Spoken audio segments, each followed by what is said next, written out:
لیکن آج بھی کافر کافر کے نعرے لگتے ہیں یا نہیں لگتے؟ میں تو کہتا ہوں ہمیں منظور ہے، تم یزید کی طرح کے مسلمان رہو، ہمیں ابو طالب کی طرح کا کافر رہنے دو۔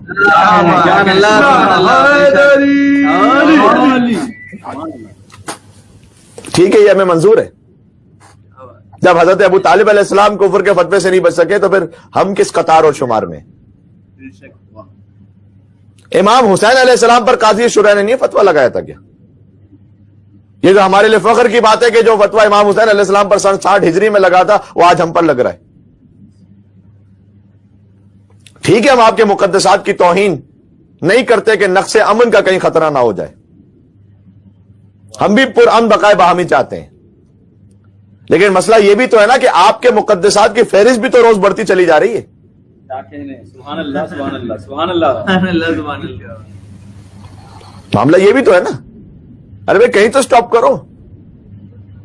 آج سے 30 35 سال 40 سال پہلے انٹیریئر سندھ کے مومنین سے پوچھ لیجئے گا، اگر یزید کے باپ کا کہیں نام لے لیا جاتا تھا اسے کتنی توہین سمجھی جاتی تھی۔ میں 14 سال پرانی بات نہیں کر رہا، 30 40 سال پرانی بات کر رہا ہوں۔ اب آپ مقدسات بڑھاتے بڑھاتے لے آئیے اور پھر ہم سے بھی تقاضا کیجئے کہ ہم بھی احترام رکھیں۔ یعنی اب تو یہ کہ صرف یزید باقی رہ گیا، اس سے اوپر کی تو ساری لائن آپ نے کلیئر کر دی ہے، بلکہ ہلکی ہلکی ڈھولکی تو یزید کے لیے بھی بجنا شروع ہو گئی ہے کہ اس کو بھی برا نہ کہو، چونکہ اللہ غفور و رحیم ہے، اللہ نے معاف کر دیا ہوگا۔ یہ جملے سن رکھے نا آپ نے، اللہ نے معاف کر دیا ہوگا، یزید کو بھی برا نہ کہو۔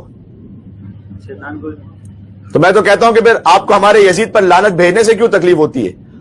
آپ کے کہنے کے مطابق جب اللہ یزید کو معاف کر دے گا تو ہمیں بھی یزید پر لعنت بھیجنے سے معاف کر دے گا۔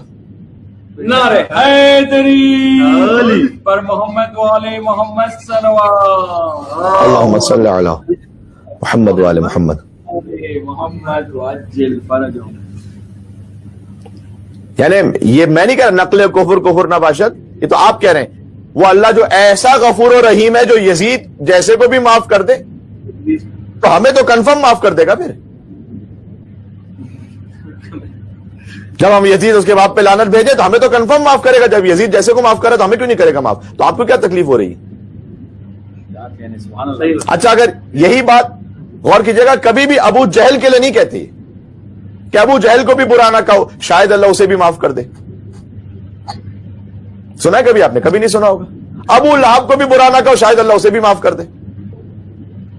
نہیں، عتبہ شیبہ کسی کے لیے نہیں کہتے، یزید کے لیے کہتے ہیں یزید کو برا نہ کہو، شاید اللہ نے اس کو معاف کر دیا ہوگا، وہ غفور و رحیم ہے۔ اس لیے کہ انسان اسی کے حق میں بولتا ہے جس سے اس کی کوئی رشتہ داری ملتی ہے۔ کیا کہنے سبحان اللہ سبحان اللہ۔ آج تک وہ رشتہ جڑا ہوا ہے کہ بھائی یزید پہ لعنت نہ بھیجو۔ آپ کو مبارک ہو اس طرح سے، آپ وہ اس جیسے مسلمان بن جائیے، ہمیں ابو طالب علیہ الصلوۃ والسلام جیسا کافر رہنے دیجیے۔ آپ کے قول کے مطابق ہمیں فخر ہے اس بات، اور ہم تو جڑے ہیں اہل بیت کے خانوادے سے، اور جڑے اہل بیت کے خانوادے سے اس لیے ہیں، جو بنیادی ترین وجہ ہے اس لیے جڑے ہیں کہ یہاں سے توحید ناب و خالص ملتی ہے۔ توحید خالص چاہیے، نر علی ابن ابی طالب علیہ السلام پر آؤ۔ یہاں تو معرفت توحید کی وہ منزل ہے کہ امام سید سجاد علیہ السلام دعائے ابو حمزہ صومالی میں بارگاہ احدیت میں عرض کرتے ہیں کہ بِکَ عَرَفْتُکَ وَأَنْتَ دَلَلْتَنِی عَلَیک۔ سبحان اللہ، ممکن نہیں ہے کہ آل محمد کے علاوہ کوئی یہ کہہ سکے۔ بِکَ عَرَفْتُکَ، پروردگار تیرے ہی ذریعے تیری معرفت حاصل کی ہے۔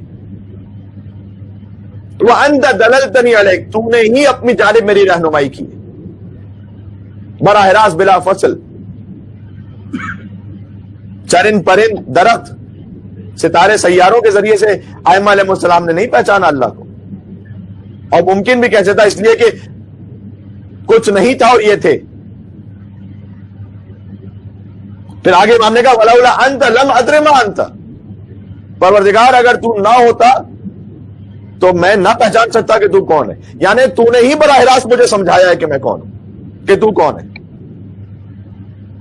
توحید کا ایسا خالص بیان کہاں ملے گا آپ کو؟ امام سجاد علیہ السلام کی دعا سے پڑھ رہا ہوں، اور یہ انداز فقط مولا امام زین العابدین علیہ السلام کا نہیں ہے، بلکہ آل محمد کا مشترک انداز ہے یہ. کہ امیر بیان نے دعائے صباح میں یہ نہیں فرمایا کہ یا من دل علی ذاتہ بذاتہ وتنزہ عن مجانست مخلوقاتہ، اے وہ خدا، یہ مولا کائنات کا بیان دعائے صباح، اے وہ خدا جس نے اپنی ذات کی طرف اپنی ذات ہی سے رہنمائی کی ہے. اس کی معرفت کا کوئی اور ذریعہ نہیں ہے، خود وہ اپنی معرفت کا ذریعہ ہے. سوائے ائمہ علیہ السلام کے ممکن نہیں کوئی جملے کہہ سکے. یہ توحید خالص لے کر آؤ کہیں پر.